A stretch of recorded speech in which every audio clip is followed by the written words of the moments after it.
Greetings and welcome to the making of Cactuar Collections, my trilogy of covers albums dedicated to recreating music from some of my all-time favourite games, specifically from the PlayStation 1 era, Final Fantasy VII, Final Fantasy VIII and Final Fantasy IX.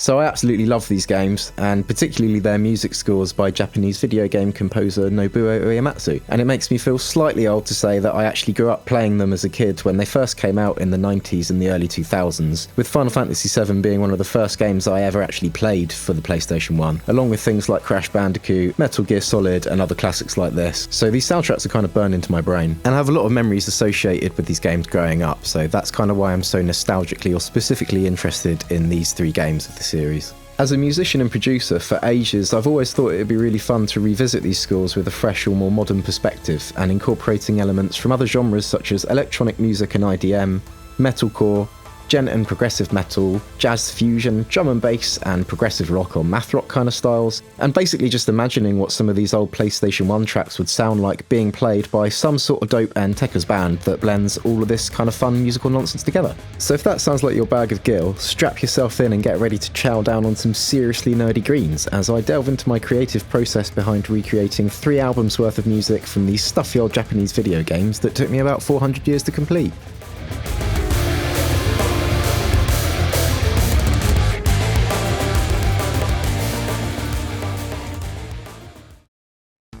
So what even is it about these old games that is so good?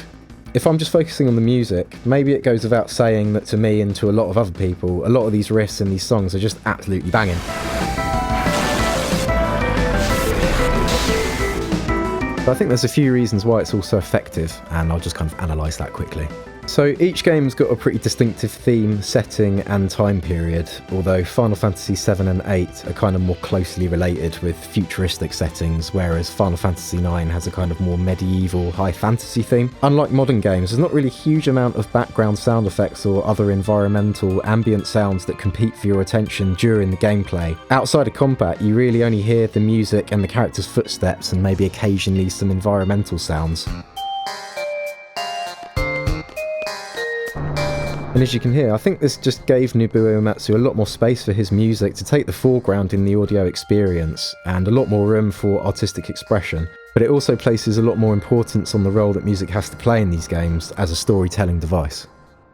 Something that I really love and respect, and also think adds to the memorability of these games, is the fact that Nobuo Uematsu managed to cram so many different genres into them, but with a consistent musical identity. The dude is super eclectic, and across the soundtracks there's pretty much everything from bossa nova, metal, jazz, trance, ragtime, flamenco, industrial, classical, and that's still not all.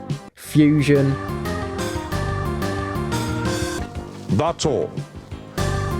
All of these styles and genres were implemented to help tell the stories, and they kind of cement the tone of each game world. And in games that had no voice acting, where all the plot and the dialogue is delivered through text boxes, the music in these games handles quite a lot of the heavy lifting of the emotional communication to the player, if you like. Possibly more than a game score would necessarily really need to these days, which is maybe why Final Fantasy and this era of it has got so many distinct and slightly more memorable, unique tracks in different genres, compared to modern video game soundtracks that I personally find tend to be a little bit subtler. I'd say it's more common now for game scores to kind of consistently stick within a particular genre, and they often only really have 1 or 2 memorable key themes, where they mostly consist of kind of ambient or filler soundscapes in between these big moments.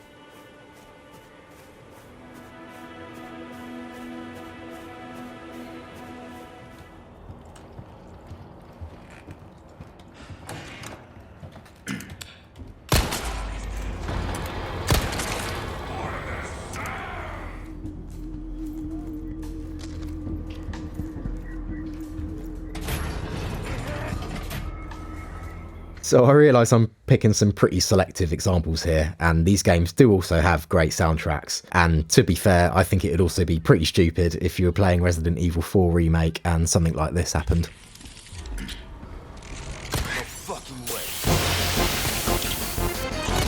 Maybe it's not hard to understand why this style of scoring a game has fallen out of favour, but I can't help but feel that Final Fantasy's old school approach has something about it that just had such a lasting impact on gamers who played them back in the day. To me, these tracks are still so effective at saying musically to me what kind of place I'm in or what kind of person a character is, just based entirely from the musical themes. And I think it's pretty cool how a bit of music can evoke being on a beach at some sort of tropical resort, or like accidentally finding yourself in a really sketchy part of town full of dodgy fuckers.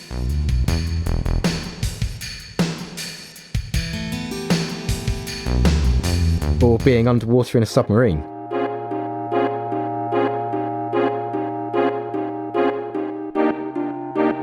It just does a lot to transport you on an adventure, and it really pulls you into the game world.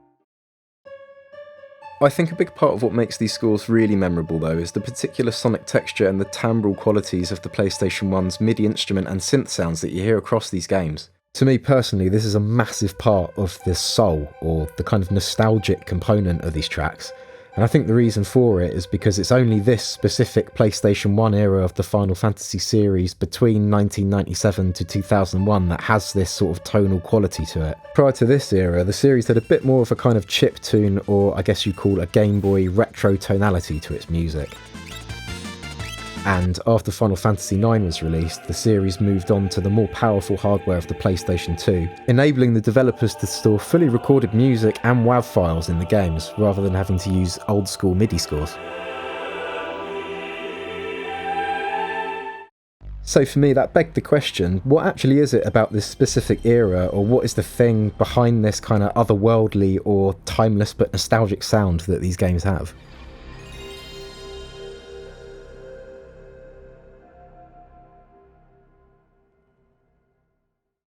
In my highly extensive research trying to find out why these games sound the way they do, I learned that Nobuo Uematsu used a little Rompler synth called the Roland Sound Canvas SC50, or the SC88, for a lot of his various instrument tones. And these pretty unassuming looking little boxes are where a lot of TV and video game composers at the time got their sounds from, including some other pretty similarly revered soundtracks like Koji Kondo's Ocarina of Time. And you can hear examples of the presets on these things out there, and some of them will probably sound pretty familiar to anybody who's played any of these kinds of games.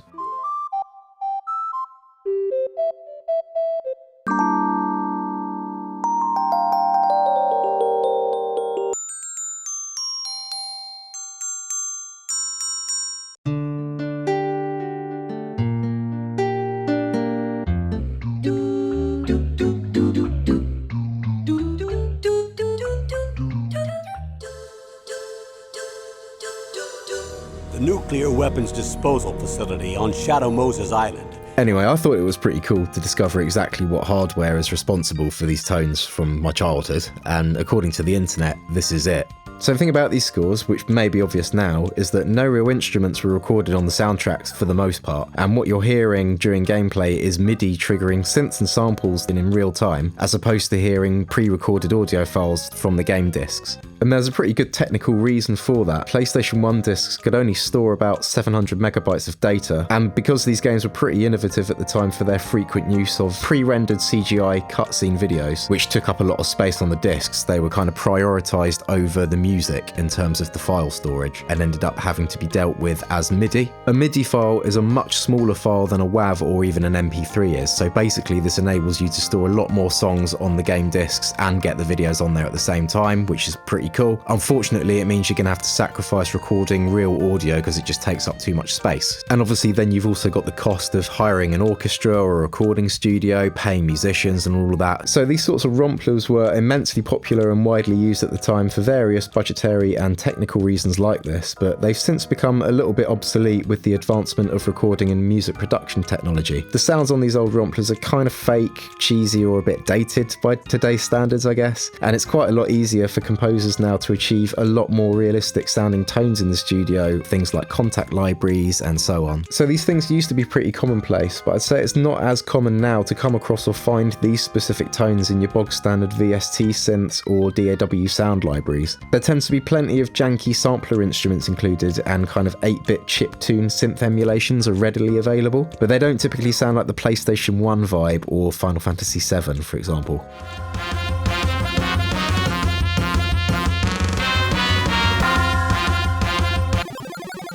So I think now, unless you're intentionally going out of your way to try and achieve these tones, either by sampling the games, by using sound fonts, or getting your hands on a real SE50 or some other kind of Roland synth from the time, I don't think it's as likely that you just stumble upon or incorporate these tones in tracks naturally. And I feel like that probably contributes to why these games have got this kind of otherworldly and timeless quality that's almost immediately recognisable, is because these tones are weirdly elusive for some reason. So why am I going on about all this? Well, basically, I think the point is that it presents a really fun opportunity to bring all of this music to life in sparkling HD quality with real musicians and modern technology, but it's also, in my opinion, what makes it a bit of a pain to try and cover if you're aiming to do it accurately or nostalgically with kind of OG details, because I think this music's easily at risk of kind of losing a lot of its old school magic or its soul when you recreate it or update it with modern VSTs and all that kind of stuff. So it's kind of crazy, but as luck would have it, I actually ended up accidentally coming into possession of a similar Rompler box to the Roland Sound Canvas, an EMU Proteus 2000. So this thing contains a lot of identical instrument tones and presets that appear on these other Roland devices, and Nobuo himself was known to actually use the earlier Proteus 2 and 3 models on these soundtracks. The Proteus 2000 contains many of the same presets as its earlier versions, and I think it's possible that Nobuo might have used one himself at some point, but I can't actually confirm that. But yeah, obviously this was pretty invaluable to me on a project like this, because it's just what helped me get a lot of the old school sounds and tones authentically without having to rip them from the games, but I'll cover this all in more detail later. To wrap up this little history lesson of sorts, something that I haven't really been able to fully understand in my research is how exactly sounds from things like Roland sound canvases or Proteuses are available on the PlayStation 1 to be triggered in real time by MIDI, or exactly how the technology worked here, because the general consensus seems to be that the sounds of these games are generated on the PlayStation 1 itself in real time using some sort of onboard sound chip, and the MIDI song files are stored on the game discs, and these are basically what trigger the sounds that are built into the PlayStation 1 instead of the game disc playing back a pre-recorded audio file. But then you also find a lot of information out there about the tones coming from Romplers like the SC88, and I can personally confirm that I found identical FF presets and sounds on the Proteus 2000. So is it the PlayStation 1 that's generating these sounds in real time using some sort of built-in sound chip, or are the sounds from these Romplers somehow stored or available internally on the PlayStation 1 or on the game discs? Thankfully for me, this isn't really super relevant, and it's not an obstacle to my creative process, and also, you know, I'm not actually a game developer or a console developer, I'm just someone that enjoys playing games. But I would be really curious to know the answer to this and to understand how it actually works. So if you happen to know how it does work, I'd be really curious to know in the comments.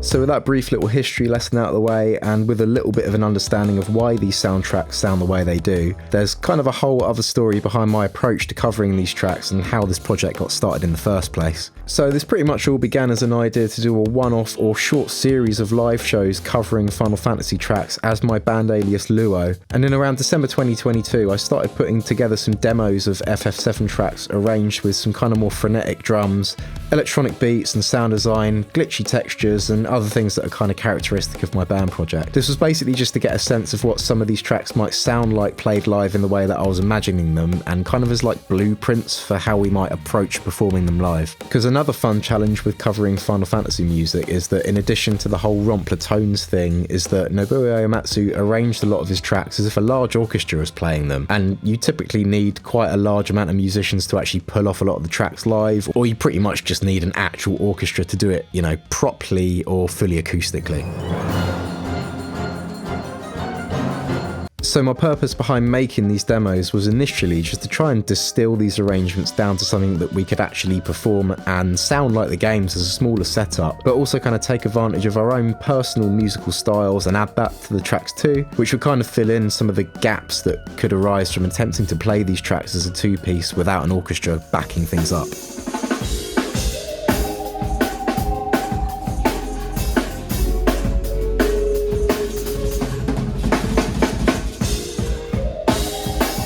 And I basically found this process of making demos so fun and engaging, and after sharing some clips of what I was working on to my socials, I received such a supportive reaction from my followers that I decided to put some more effort into fleshing these rough demos out into fully listenable tracks, and I set myself to work on creating 3 fully recorded and produced albums dedicated to this trilogy. With my own list of tracks in mind and with some requests from my followers, I managed to shortlist this down to a set list or album track list that would last an hour and 30 minutes long. The first half would be entirely dedicated to Final Fantasy VII, as probably the most popular game in the series with the most tracks to choose from, and the second half would be dedicated to Final Fantasy VIII and Final Fantasy IX tracks combined. I wanted these albums to kind of sound like a live recording of an FF tribute gig to reference the beginning seed of these concept albums, and to give a sense of how this music could sound kind of halfway updated and halfway nostalgic by a live band. And I wanted things to sound close to the originals before I added anything new.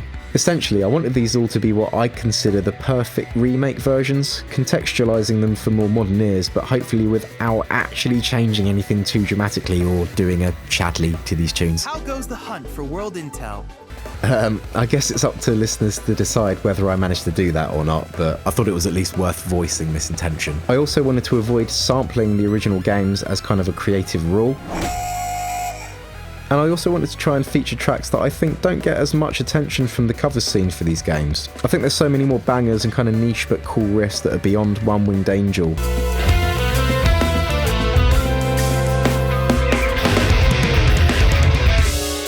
And as I've mentioned, the orchestral thing would kind of be a challenge as a solo producer, so I just didn't really see any point attempting tracks like. So with these starting concepts now outlined, the only thing left for me to do is to actually produce and record this many covers, so I guess I'll start talking about how I went about that. Let's see how quickly I can explain or break down my entire studio and recording setup that I use for this project so you've got an idea of all the toys that I have to play with. Here goes. For all the drums, everything you hear across these albums are my program parts using a mouse and keyboard and Addictive Drums 2, in combination with the TD3 electric kit that I also had hooked up to Addictive Drums so that I could play some parts in manually. This method for creating drum parts was cost effective and also allowed me to work on them from my home studio long into the nights compared to using real acoustic drums, and also for the tone sculpting options it presents a huge range of tonal options for different vibes and sounds, from more metal sounding kits through to drier and more chilled out hip hop tones. Bosh!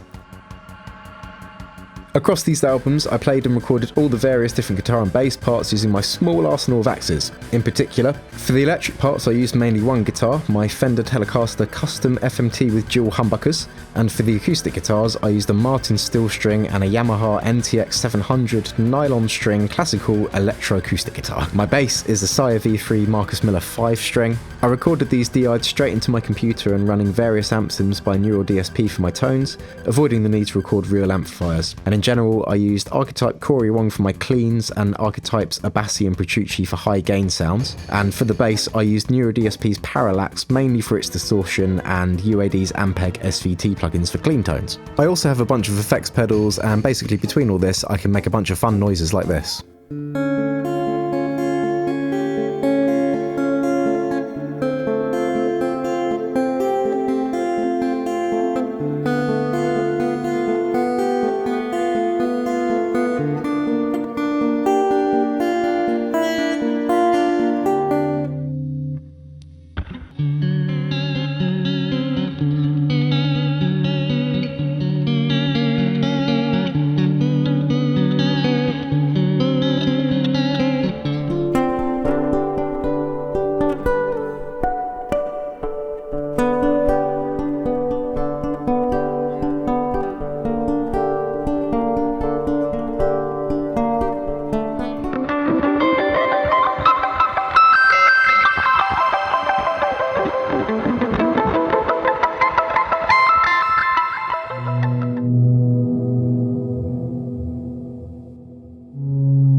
So between these guitars and these amp sims, I feel like I could pretty much get most sounds that I need or want to use.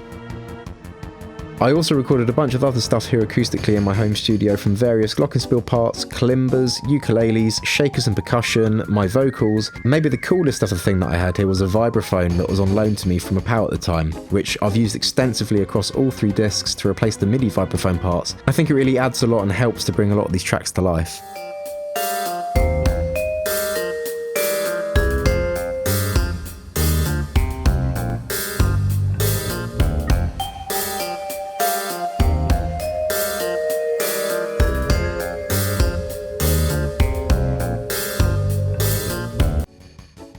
And then pretty much everything else that I can't actually play myself or record so easily, so things like strings parts, woodwinds or brass, synths and so on are coming from free contact libraries such as Alpine Instruments and Logic's built-in sound library, various Arturia synth emulations and stuff like that. And then there's also, as mentioned, the Proteus 2000 for some OG instrument tones and so on, and the only other hardware synths on these albums I've used are the Critter and Guitari Pocket Piano and Septivox synths. I've also created a lot of FX and background electronic stuff using my own made patches and various presets in Reactor 6, and I have a sort of Ableton effects processing rig with a launchpad and a nano control that I've used for certain IDM textures and things like that. Finally, my recording, mixing and production rig consists of a Universal Audio Apollo X4 interface, a pair of Head Type 7 monitors, and I also have a small collection of 3 microphones, including an SM57, a Rode NT1A, and an Audio-Technica AT4035SV that I've used for all the acoustic instruments. It might also be worth pointing out I've gone in fairly hard on acoustically treating my room with homemade Rockwall panels, and I also have a lot of plugins for mixing and mastering, so basically with this setup I can record, produce, mix, master and release my own music entirely independently.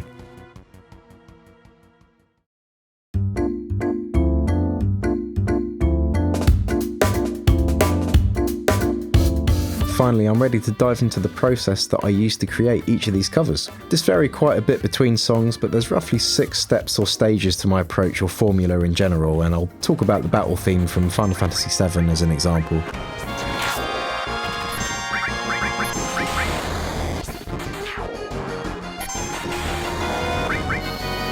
To get the ball rolling, it's pretty helpful to have some sort of starting place to build things up from, and in the case of Final Fantasy music, it's actually relatively easy to do this by Google searching Final Fantasy MIDI. There's quite a few websites like KH Insider that host fan-made MIDI song files for free. If I open up this battle theme MIDI file that I've downloaded, it'll open up in Logic and it'll automatically assign a bunch of lame software instruments to each part.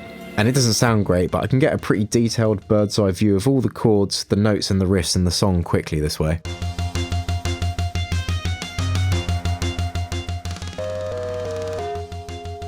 These projects can vary a little bit in terms of their accuracy, like sometimes some riffs aren't notated exactly as they sound on the original game, so you kind of have to go through them to find the most accurate version. But they're pretty useful to me for referencing, almost like sheet music. I'm a self-taught musician, so I don't really know how to read traditionally notated scores. I work out songs by ear or by using guitar tabs, so my understanding of theory is kind of a little more based in the more modern way of visually representing music in something like Logic or Ableton. I know what a chord would look like in the piano roll and not necessarily what it would be as sheet music, if that makes sense. Unfortunately, I wasn't able to find that many tabs out there for a lot of the parts that I wanted to adapt to guitar and bass, because they were written for things like strings, synths, or keyboards.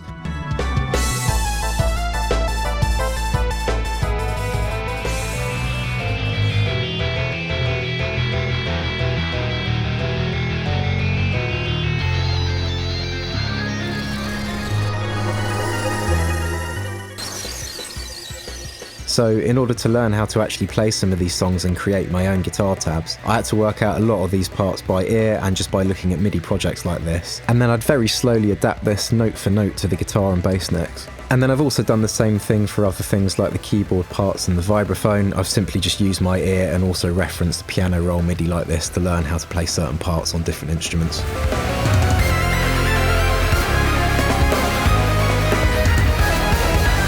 So at this first stage, I'd spent a little while looking at all of this MIDI and just thinking about which parts I was going to adapt to other instruments like guitar or synths, and what was going to stay as software instrument parts. And I was also thinking about what's missing from the Proteus 2000 and some of the specific software instruments that I'm going to need to replace here to improve everything and get it all sounding much closer to the original version. But all of this will come a little bit further down the line. The second stage of my process was to start creating a brand new drums track for the song, typically using Addicted Drums 2, which is going to be like a foundation or a platform for building the rest of the cover up on top of. So, the drums are probably where I've taken the most creative liberties, but I think for pretty good reasons. If you listen to the original versions, Nobuo Uematsu's original drum parts are maybe a little bit minimalist. Sonically, they don't really take up that much space in a mix compared to what a modern drum section could sound like. For example, take this little hi-hat part here. I don't think a real drummer would play this as robotically or like a drum machine unless you'd kind of specifically ask them to do it that way.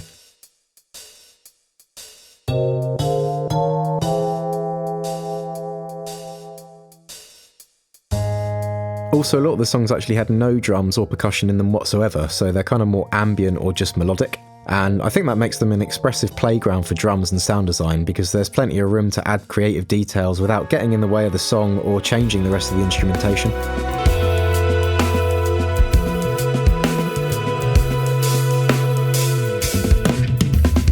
So I was basically thinking, how would I like to see a drummer play these songs for real at a gig? Because I think drumming has come pretty far since 1997, and some of the original MIDI parts would maybe be a little bit boring for a real drummer to play, and they wouldn't really sound as powerful as they could if they were recreated exactly as they were on the original scores. So it's thinking about the fact that a real drummer can easily improvise, add embellishments, and take advantage of the full kit to make a live experience of these tracks as engaging as they could be, whilst bearing in mind some of the musical development that's happened in the world of drumming and all of these styles since 1997, and that's essentially what I'm kind of trying to simulate or incorporate in my drum programming.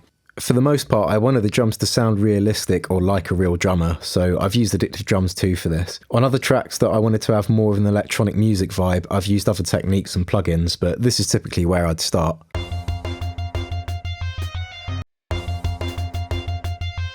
And my process is literally just going through the entire track, programming in the drum parts moment to moment by hand, along to the song using AD2. And this could take me anywhere between hours to days to complete a full drum track. I'd always start out by replicating the core groove and the percussion section as it was originally, programming the kick and snares to follow the riffs and making sure to incorporate little accents that basically reflect what the melodic instruments are doing at any given moment.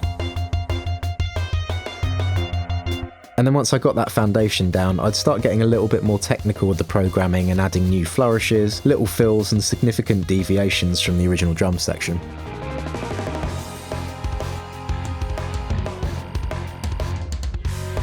Now I can appreciate it's probably pretty dull and tedious watching somebody programming drums like this, compared to watching a real drummer do it anyway. More on that later, but yeah, this is how it goes. It's probably more fun and interesting to just listen to the end results of this though, so if you'd like to see it in detail, I do have a video out showing this process unedited for the Final Fantasy VIII song Under Her Control, but to save you time and your sanity here, I'm just going to skip ahead to my finished drum arrangement for this track.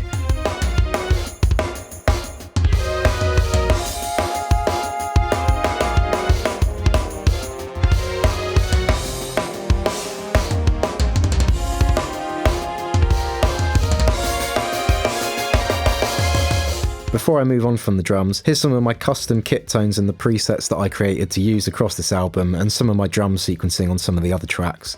Hopefully this showcases how the overall kit sound that I select pretty much controls or defines the vibe or the genre of what a given tune is, and also how powerful the drums can be as a compositional tool in influencing the emotional direction or the vibe of a song.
I wanted to reflect the multi-genre nature of the original soundtrack, so not all of the songs are about the heavy and driven thing that I went for with the battle theme, and I didn't just want to do the whole album in one style. Addicted Drums 2's flexibility of kit tones really helped me to do that and maintain a consistency across the album instead of everything sounding like a kind of hodgepodge of random songs in different genres, hopefully anyway. Once I got to the point where I had a fully sequenced drum track for the whole song, I'd then move over to the next stage of the process, which was recording in the main bass, guitar and other instrumental parts in a separate Logic project.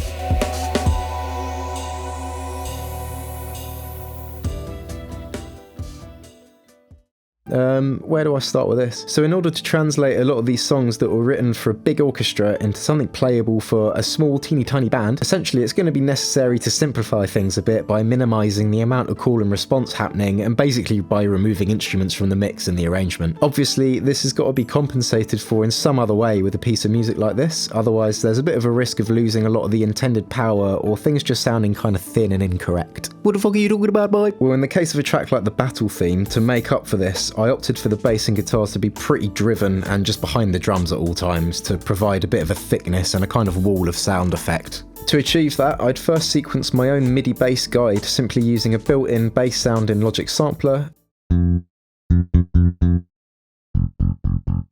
And in this case I used Neural DSP's Parallax plugin on it just to give me a bit of a sense of what it was going to sound like as a kind of more driven rock or metal thing.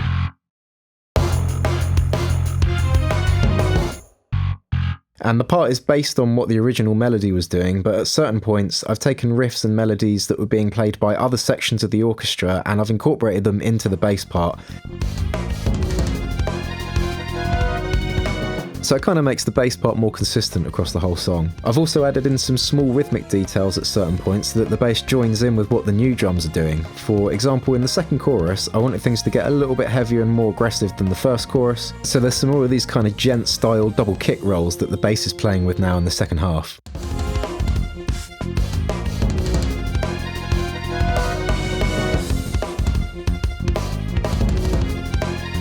And it's a pretty small addition, but I think these kinds of things do quite a lot to emphasise the punch of a Nobuo riff without fundamentally changing or altering it. Anyway, once I had this new adapted MIDI bass guide program, I basically used this as my tab to start the lengthy process of learning the part on my real bass, and then once I was playing that comfortably, or comfortably enough anyway, I'd start tracking it into Logic. So much like programming drums, tracking bass and guitars is a pretty lengthy and tedious process. I'd record these parts just directly into my computer over and over again, so I spent many a late night doing this until the wee hours until I got basically perfect takes.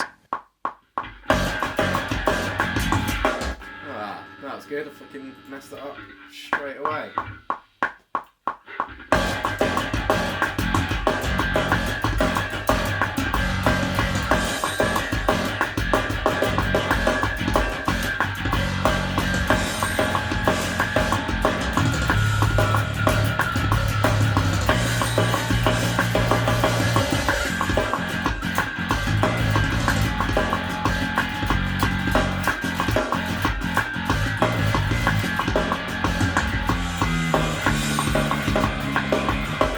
The difference between the MIDI bass part that I sequenced earlier and the final version that I've actually played in and recorded is pretty night and day, and I think it's absolutely worth the effort.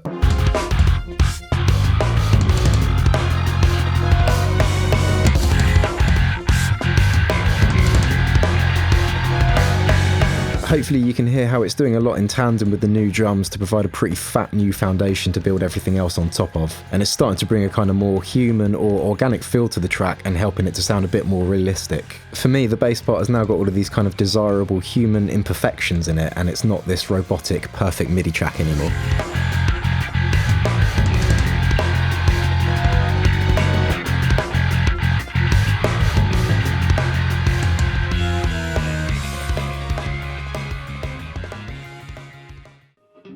With the bass recorded in, my next step was to add the guitars over that, and in this track there's basically 3 layers of guitars. The first one is this double tracked thing that's just copying what the bass is doing to fatten it up.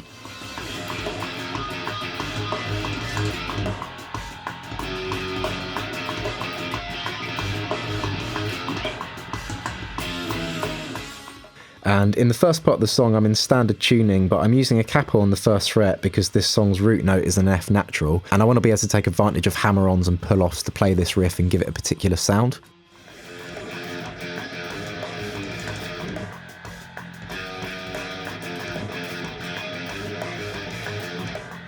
In the first half of the track, I'm playing the riff at a slightly higher octave, so it's less aggressive, and in the second half of the song, I wanted things to get progressively heavier and more aggressive, so to achieve that, I'd often drop the riff down an octave on guitar for the second time it came round.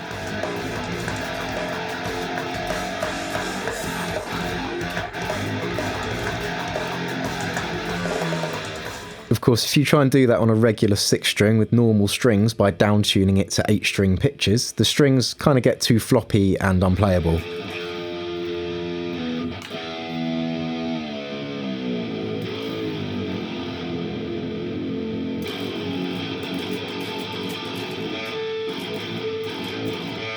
So to get around this, I've used the transpose function in Archetype Proteus so that I can pitch the guitar down much lower whilst keeping the physical tension of regular tuning.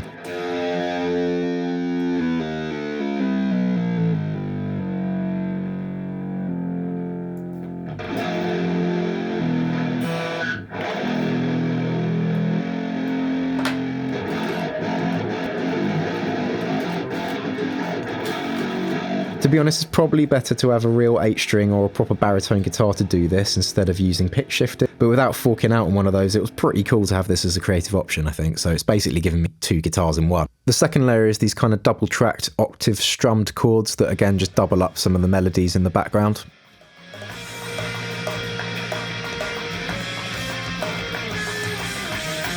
And this wasn't in the original version, but I've adapted some of the melodies to this kind of tapping guitar part that's kind of reminiscent of Architects or The Fall of Troy to kind of give it a bit of that sort of vibe.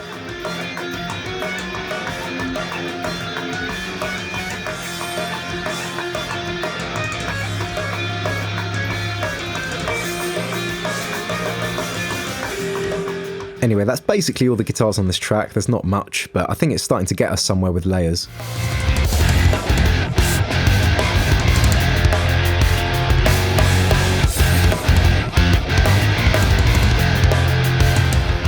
There's just one more layer to all of this before I move on to tackling the rest of the arrangement. Even though this is kind of more like an electronic production synth thing, I often thought about this extra technique like an additional guitar layer, so it probably makes sense if I talk about it here before moving on. If you remember that MIDI bass guide that I programmed earlier, that might have seemed like a sort of pointless exercise because I ended up replacing it with a real bass, and you might wonder why I wasted my time with that, but that MIDI is still going to be really useful to create other layers. Final Fantasy is not the only game score that I like. I'm also a massive fan of Mick Gordon's Doom 2016 soundtrack. And if you've watched my channel for a while, you might have seen that my first ever upload is a tutorial about how to create Doom-style bass synths and effects in Ableton.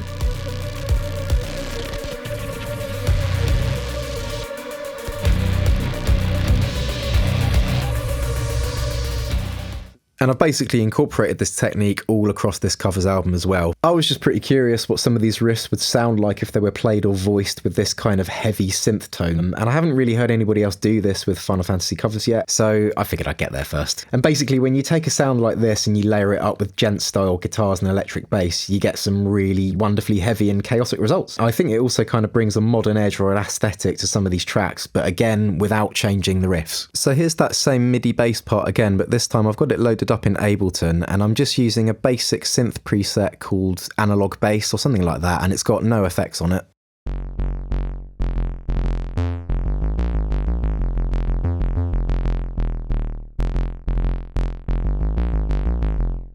And I'm going to play that same MIDI bass part again, but this time I'm going to enable my custom built effects chain that I've saved as a preset called the Doom Machine. And I'm just going to let this play through, and I'm going to change some of the settings and tweak things just to show you what some of this can do to that sound.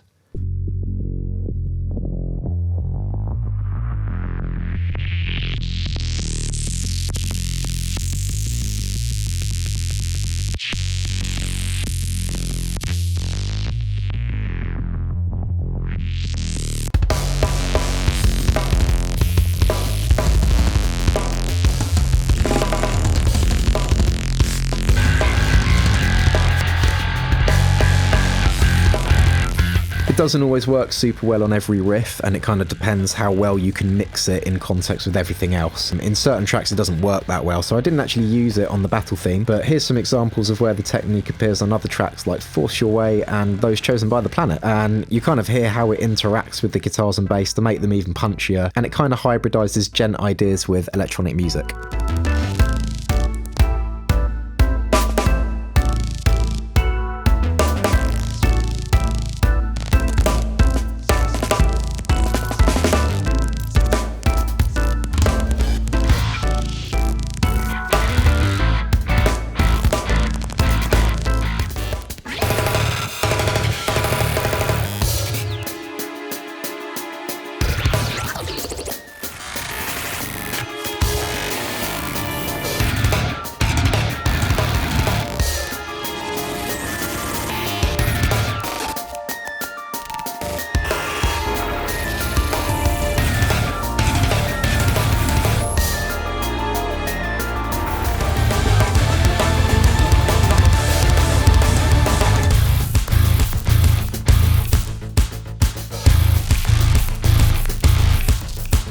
I think this kind of sound is particularly appropriate in tracks like those chosen by the planet from Final Fantasy VII, which for me is arguably the main theme of the villain Sephiroth. Even though most people probably associate his more famous song One Winged Angel as his official theme, I think Those Chosen is heard more frequently several times throughout the game whenever he appears, and I think as a piece of music it does quite a lot more to establish how threatening or kind of scary his presence is compared to his famous opera theme. So I think it's well suited to this kind of heavy approach, and my basic thought process with that is that if you're going to make something heavy, you should make it as menacingly, ridiculously heavy as you can possibly make it, to the point that it's almost stupid. This is meant to be the theme song of a really evil and powerful dude who's like the worst ever, so in revisiting it for a cover, I think it kind of makes sense to do something to the track that really communicates or enhances the dark and intimidating vibe of it, and bringing in elements or influences from another video game in relatively recent memory that also kind of deals with this idea of a very dark energy or an evil presence. Both of these things seem like a nice way to reference or loop back in some wider appreciation of video game music beyond Final Fantasy. But there's not really much else I can say about this other than it sounds really, really chunky and heavy, and I just quite like it that way.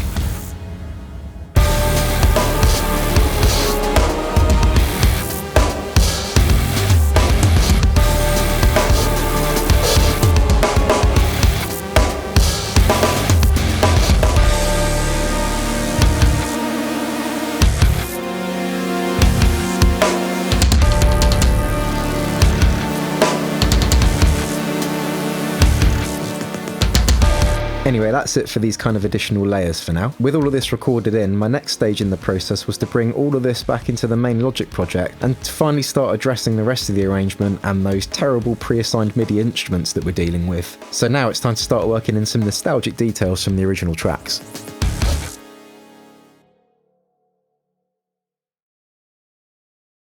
And now we reach the fun hour of this video where we do a preset demo of obsolete gear. So to connect this thing up with Logic, I have a MIDI cable connected to it coming out the back, which is plugged into a MIDI interface, which is kind of hidden back there somewhere. And that is so that I can send MIDI from my keyboard to this box, so that I can, actually play the sounds off of it and control the sounds, right? But then additionally, I'm connecting it to my audio interface with a stereo cable out the back here. So this is my audio interface software. You can see my voice is coming through there. And this is my linked channel for the Proteus 2000, so it's just plugged directly into my audio interface. I can turn that up a bit. Now we can start scrolling through some of the presets on this thing with this really satisfying big clicky wheel.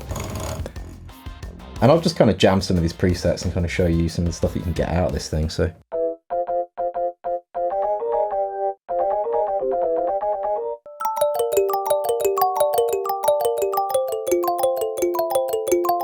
That's quite a nice one, that Perk Village.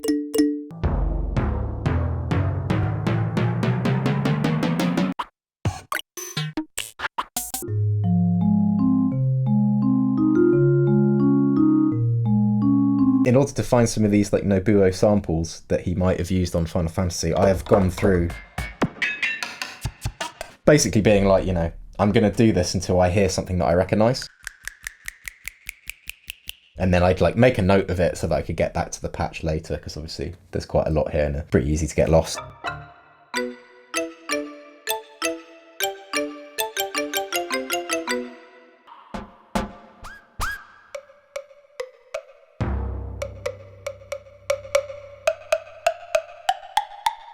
So here we go, this patch here, Perk Orchestral. I'm pretty sure those blocks are the same ones, or very similar ones at least, to the ones that Nobuo Uematsu used on Never Look Back from Final Fantasy VIII.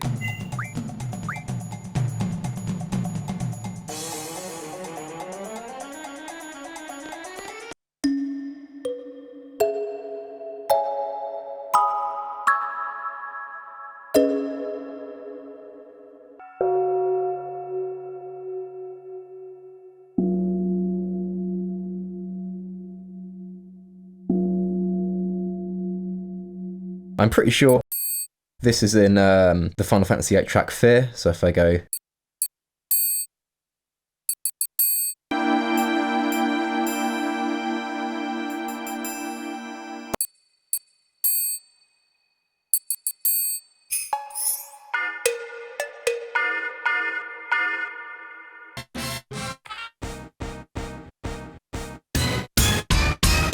That might evoke some memories for some people of being chased by a giant robot spider.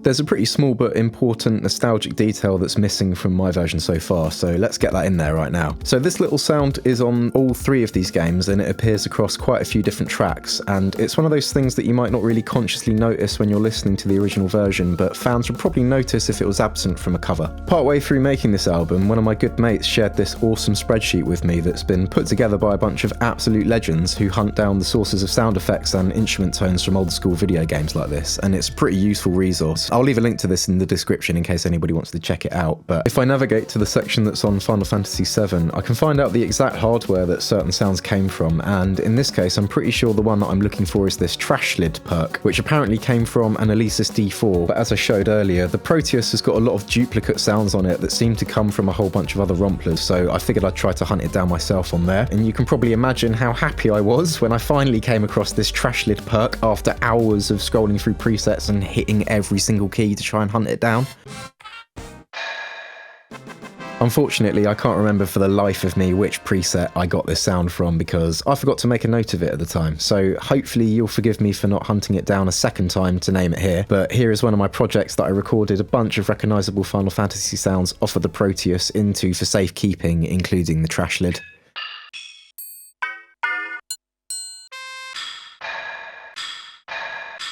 And so with things like that recorded into Logic, I can then just cut them up and sequence them into the track.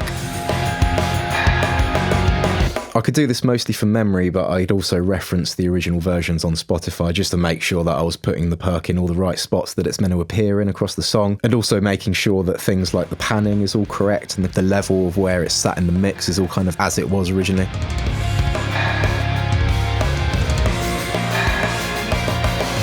And again, admittedly with the battle theme, the Proteus isn't really doing that much at all other than this tiny little detail, but I think it's worth it for getting it in there. On other songs I've used the Proteus a lot more to replace or layer up a lot of the melodic instrument parts, and it's got more prominence elsewhere across the album.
Going back to the battle theme, there's obviously quite a lot left of the arrangement that my bass and guitars aren't covering yet, so I need to start filling some of these gaps in. To replace the brass section and to double up some of the lead melodies, I've used a synth called One by FabFilter, which has got this basic sawtooth preset in it that I use a lot as one of my go-to synth patches all the time.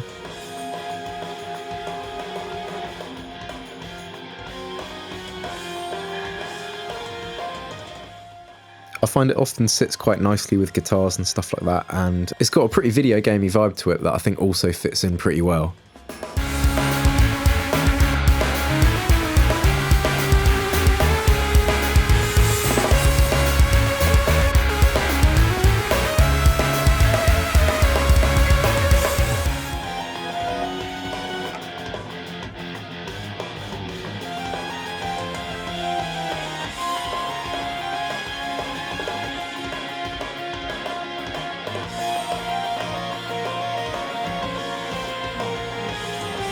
At certain points I've used it to double up some of the lead riffs, and at other times it's just kind of doing its own thing.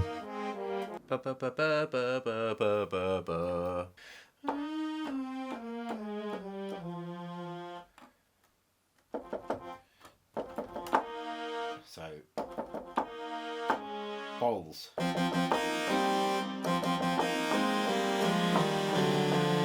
See if I can get that in.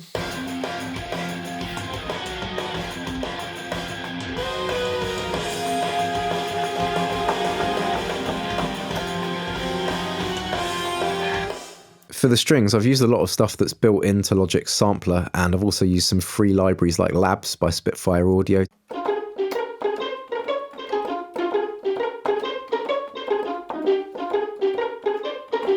So I think it's no secret that obviously these kinds of built-in sounds often don't sound very good on their own. They're pretty weak, but you can get better results from them if you duplicate a track and then just layer it up with a whole bunch of other software instruments.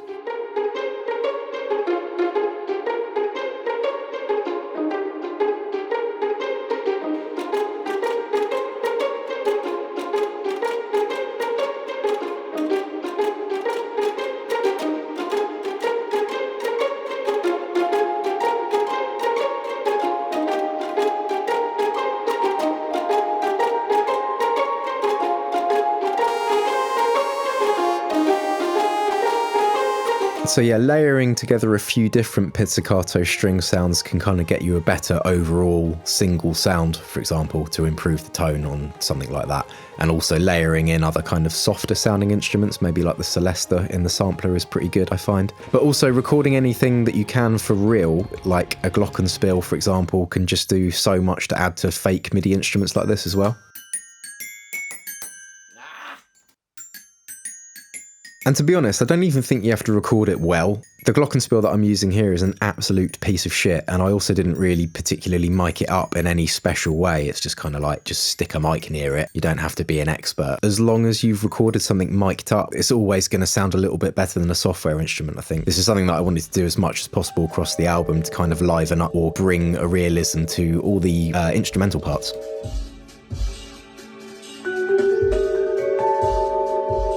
In this case, I just double-tracked this Glockenspiel part and panned it hard left and right, which just adds something to the software instrument version of it, I think.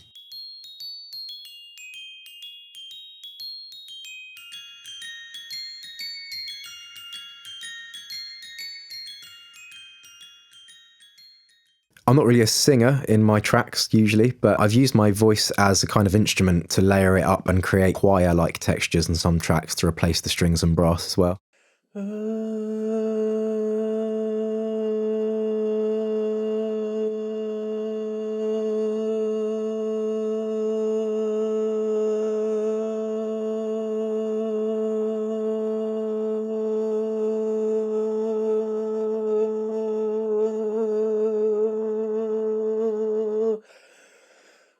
Fucking hell.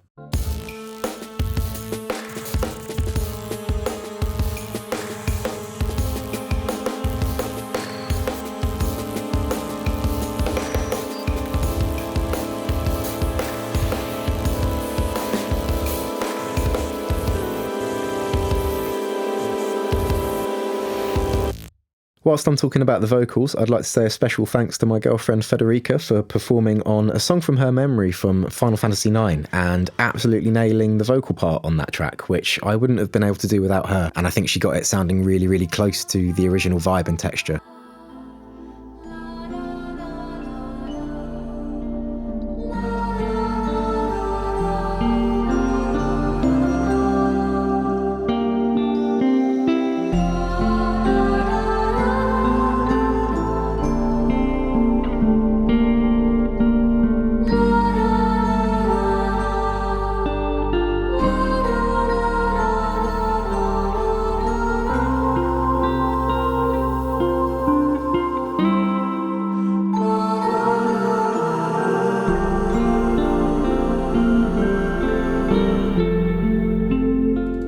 On other tracks, my goal was to try and find or create software instruments that also sounded pretty much as close to the original versions as possible, and here's some special mentions where I think Logic actually killed it for this, or at least I was pretty surprised to be able to get so close to the original versions with some sounds. It's not the hardest thing to emulate, but I thought that Logic's built-in vintage clav was really, really good at getting a match of the clav sound in the original version of Under Her Control from Final Fantasy VIII.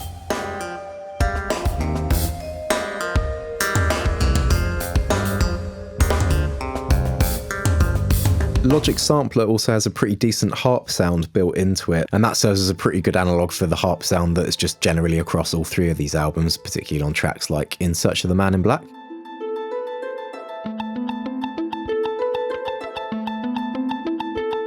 Probably my favourite one of these is how Logic's vintage mellotron can also closely emulate this kind of vocal synth sound heard in the track Memoria from Final Fantasy IX.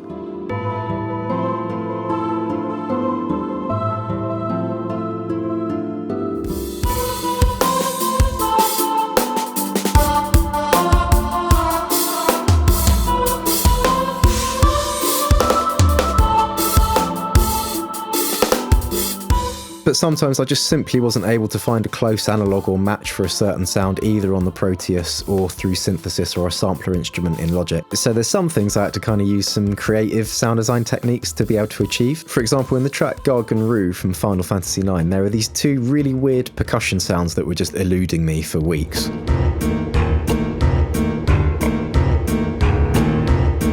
So to get kind of close to that, basically recorded myself doing a kind of weird metal vocal. You know when people do the pig thing, like, and then putting a bunch of different effects on that.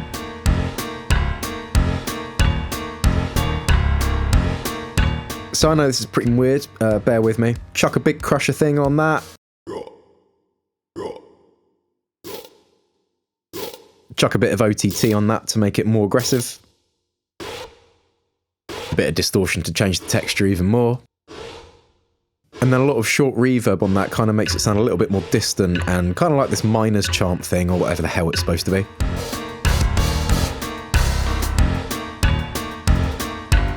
And I haven't really talked about the electronic production bits yet. I've added a lot of kind of IDM style percussive glitchy beats and textures on top of the addictive drums to give some tracks a bit more of a kind of electronic music vibe or feel to them.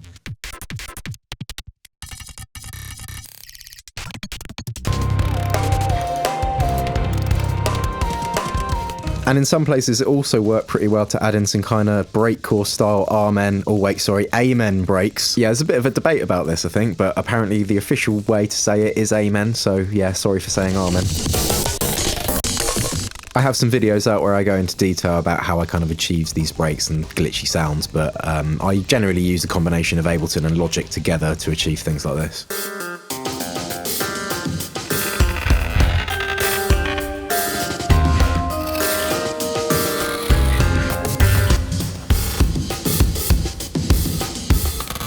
It's not always suitable, but I think it works pretty well on tracks like Crazy Motorcycle, given the fact that the song is called Crazy Motorcycle and it's pretty ridiculous. I think it's quite well suited to this sort of tongue-in-cheek breakcore nonsense.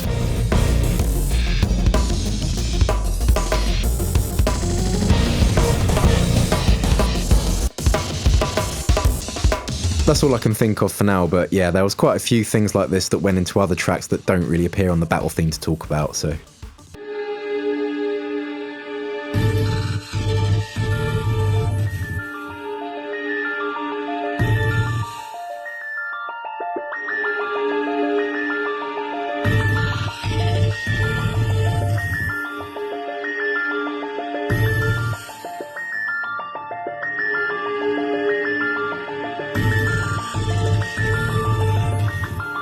So that's pretty much my creative and recording production process explained, and that's some of the ideas or the concepts that kind of go into it. And eventually you just kind of work through it and you end up with the point where you've got a full arrangement ready for mixing and mastering. And in my case, a final mix session kind of look a little bit something like this. And hopefully that kind of explains why it actually took me so long to record and produce a whole 32 track album of covers. It can be pretty time consuming to undertake something like this. But I hope it's kind of a neat little showcase of how much is actually possible to do from a home studio setup these days. And you don't really need to go into a professional studio to record or produce an album anymore. And you know, a lot of people make videos about addictive drums and the neural DSP plugins and all of that sort of thing. And I was just curious, can you actually use it to make an album that sounds good? And maybe, you know, I just partly hope that some people come away from this video feeling confident to create an album themselves without feeling like you've got to go to a studio.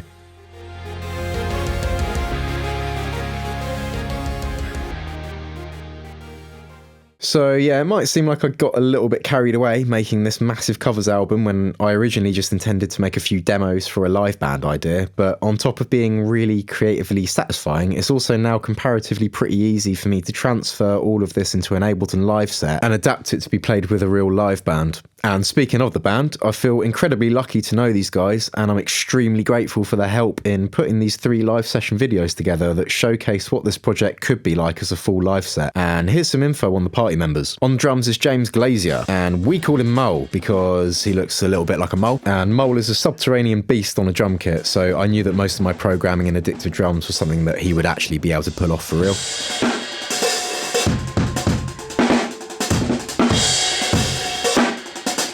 Mole loves drum and bass, Magnum tonic wines, and he also used to play in a sick math rock band called Kubrick, which is how I know of him.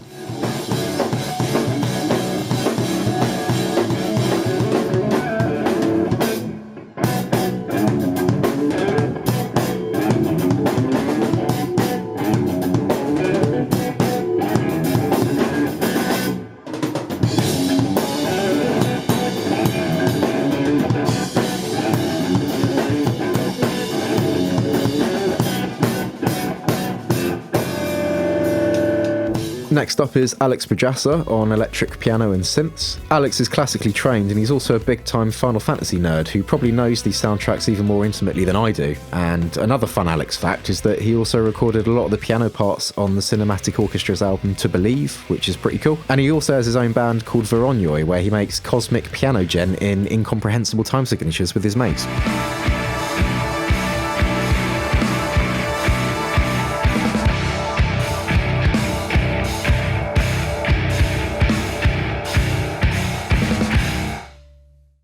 On bass was a lovely dude called John Wright, who's also a big-time Final Fantasy nerd who knows the music really well, and he's also the live bassist for EDBL, or Ed Black.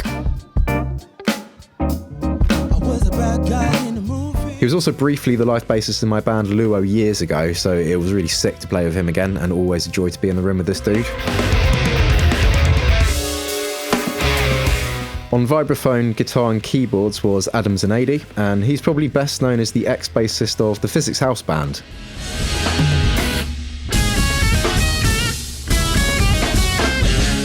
He loaned me his vibraphone to record it for the album versions, but he's since stepped away to focus on his own projects. And then last but not least was our kind of silent 6th member of the collective, my good pal Josh Harrison, aka Jay Snaz. He controlled the lighting on these videos and he's worked with me closely for years on visual art stuff for Luo, live visuals, album artwork and all that kind of stuff.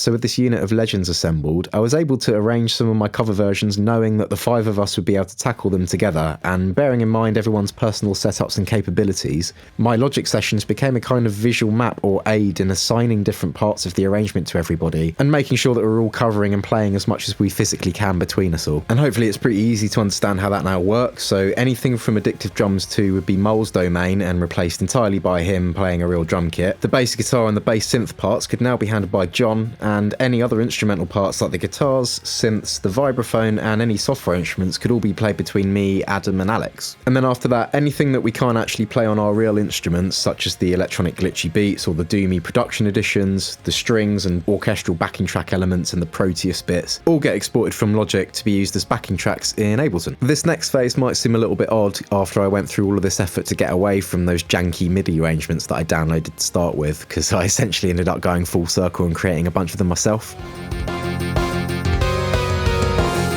So this is basically like a midified version of my cover of the battle theme that only uses Logic's built-in instruments again, and that's to avoid any issues with the other guys not having the same third-party plugins as me, and they're kind of intended like sheet music or tabs to learn the notes and chords from. I also created a lot of my own guitar and bass tabs for all the songs using the free MuseScore 4 app, which additionally made things a lot quicker and easier for John and Adam to learn.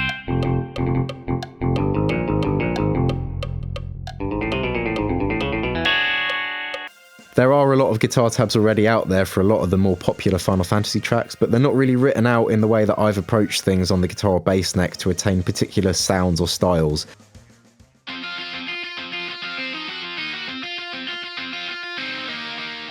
So unfortunately, learning the guitar or bass parts this way wouldn't really be helpful, and I had to create specific ones based on my own arrangements. With the Logic arrangements and the guitar tabs combined as a learning resource, everyone in the band was able to practice and learn their parts remotely in their own time and without us all having to physically meet up and rehearse together as much. As we all live in different parts of the UK, logistically it's pretty difficult to link up super often, and this is a really effective way of putting a band project together like this if that's the case. There is also a whole load of stuff that I could say about my Ableton Live setup and how that all works, but most of my existing videos on this channel already go into a lot of detail about all of that, so I won't really go into much detail about it here, apart from saying that it's basically what's powering or enabling the entire live setup. It's basically my guitar, keys and synth rig that also provides click tracks and in-ear monitoring to everybody, and I can also trigger samples with my launchpad and glitch anything I'm playing on the fly for kind of improvised IDM flourishes, and I think that kind of brings another layer of something unique to these covers, and it does a lot in a pretty compact rig.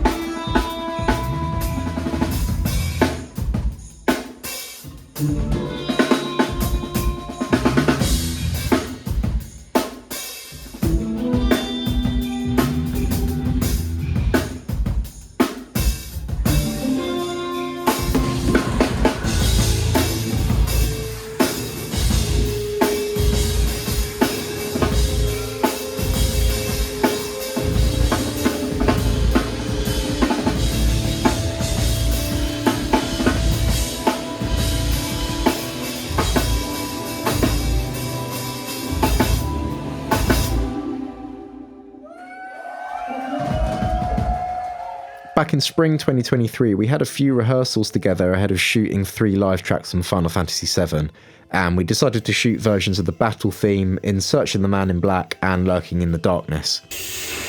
I'm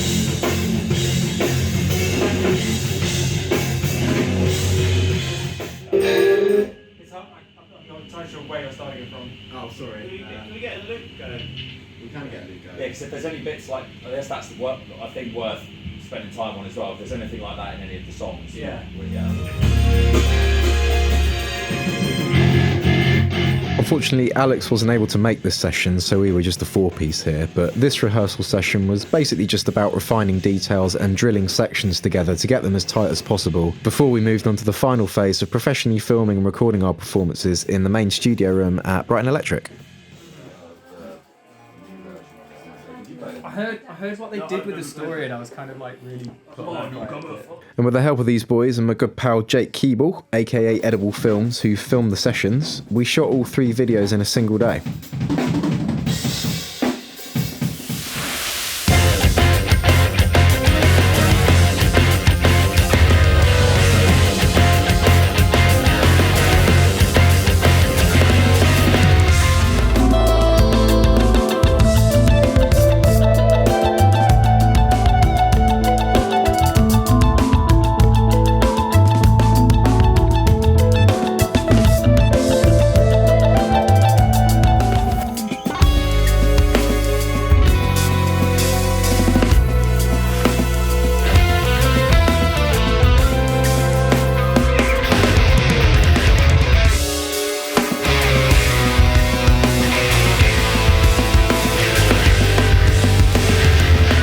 Jake, Adam and myself all had a hand in editing and grading the videos, and that's kind of a whole other rabbit hole that I won't go down here. I also took the audio recordings away from Brighton Electric home to mix and master them on my own setup, and that helped me save on the cost of mixing and mastering the audio there too.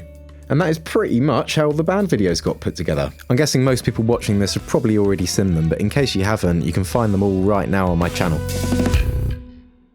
I'm extremely proud of everybody's work on these sessions, and I am so grateful to these guys for helping me put them together. These sessions are probably my favourite thing that I've ever worked on so far, and they're honestly something that I wish I could do every day. If you've ever had the experience of turning a demo or recording that you've made at home into a full track with a real band of some of your really good mates and standing in the room listening to everyone bringing it to life together, that is honestly one of the most awesome experiences that you can have. And it was somehow even more fun to be able to do this with some of our favourite Final Fantasy tunes. And the shared enthusiasm and the nostalgic energy in the room was really special that day, so I'm sincerely going to remember and cherish these memories forever. 10 out of 10 would recommend.